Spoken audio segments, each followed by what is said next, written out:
संस्कृताय प्रियमित्राणि। आज महर्षि वाल्मीकि जयंती है। इस उपलक्ष्य में हम लोग आज जानेंगे कि महर्षि वाल्मीकि का जन्म कब हुआ, उनका नाम वाल्मीकि क्यों पड़ा, उन्होंने कौन कौन सी रचनाएं की, उन्होंने रामायण की रचना क्यों की आदि के बारे में हम लोग विस्तृत जानकारी आज प्राप्त करेंगे। सर्वप्रथम आप लोगों को महर्षि वाल्मीकि जयंती की हार्दिक शुभकामनाएं।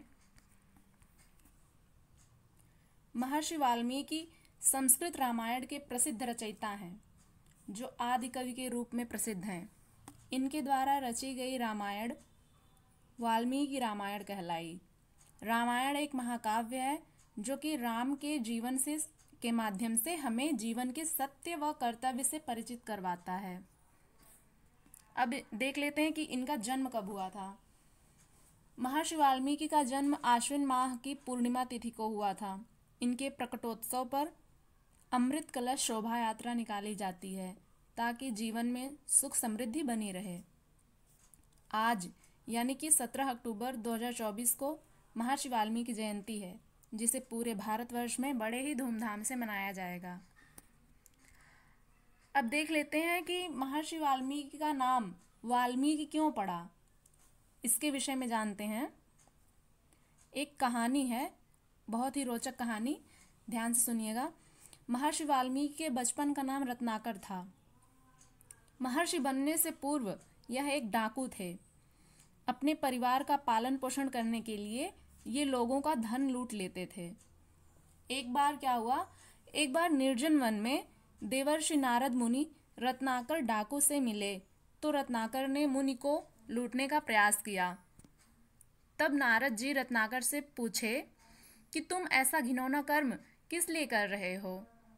तब रत्नाकर ने उत्तर दिया कि इससे मैं अपने परिवार का पोषण करता हूँ। नारद मुनि मुस्कुराते हुए बोले कि अपने परिवार से पूछो कि क्या वे तुम्हारे इस कुकर्म फल के भागी होंगे। यह सुनते ही रत्नाकर डाकू अपने घर गया और घर के प्रत्येक सदस्य से यह प्रश्न पूछा कि क्या आप सब मेरे इस कुकर्म फल के भागी होंगे। सबने एक ही उत्तर दिया, नहीं। अब दोस्तों, यहाँ पे समझने वाली बात यह है कि जब भी हम अपना कोई भी कर्म करते हैं, चाहे वो अच्छा हो या बुरा हो, उसका जो परिणाम होता है वो हमें ही भुगतना पड़ता है। अपने कर्मों का फल हमें ही प्राप्त होगा। हमारे कर्म यदि अच्छे होंगे तो परिणाम अच्छा होगा, उसका भुगतान भी हमें ही करना होगा। अच्छे कर्मों का भी भुगतान और बुरे कर्मों का भी भुगतान। हमारे कर्म में कोई भी भागीदारी नहीं है किसी और की। जो हमारे कर्म होंगे उनके फल हमारे पास रहेंगे, चाहे वो हमारे अच्छे कर्म हो या बुरे कर्म हो। तो सबने एक ही उत्तर दिया कि नहीं, हम आपके इस कुकर्म में भागीदारी नहीं लेंगे। तो यह सुनते ही डाकू निराश मन से आंखों में आंसू लिए मुनि के चरणों में गिर गया और उनसे क्षमा याचना की। नारद मुनि ने उन्हें राम नाम का जाप करने को कहा और बोले कि यह राम नाम ही तुम्हारा प्रायश्चित होगा। अब रत्नाकर पढ़े लिखे तो थे नहीं, वे राम नाम को मरा मरा इस प्रकार से कहकर जाप करने लगे। इस प्रकार से कई वर्ष बीत गए। उनके पूरे शरीर पर बांबी लग गई। बांबी यानी कि दीमक। इसी कारण से उनका नाम वाल्मीकि पड़ा। तो दोस्तों, आपने जाना कि किस प्रकार से उनका नाम वाल्मीकि पड़ा। उनके पूरे शरीर में बांबियां लग गई थीं। राम नाम का जाप करते समय पूरे शरीर में बांबियां लग गई थीं, यानी कि वो मिट्टी होती है, चींटियां, जो अपनों ने देखा होगा कि चींटियां मिट्टी को कुरेदते कुरेदते एक ढेर बना देती हैं। तो अब हम लोग जान लेते हैं कि महर्षि वाल्मीकि ने रामायण की रचना क्यों की। क्योंकि वे पढ़े लिखे तो थे नहीं, तो यहाँ पे प्रश्न उठ सकता है कि महर्षि वाल्मीकि ने रामायण की रचना किस प्रकार से की होगी और क्यों की होगी। तो इसका उत्तर है, महर्षि वाल्मीकि की तपस्या से प्रसन्न होकर ब्रह्मा जी ने उन्हें ज्ञान का वरदान दिया। एक बार महर्षि वाल्मीकि नदी के तट पर तपस्या कर रहे थे।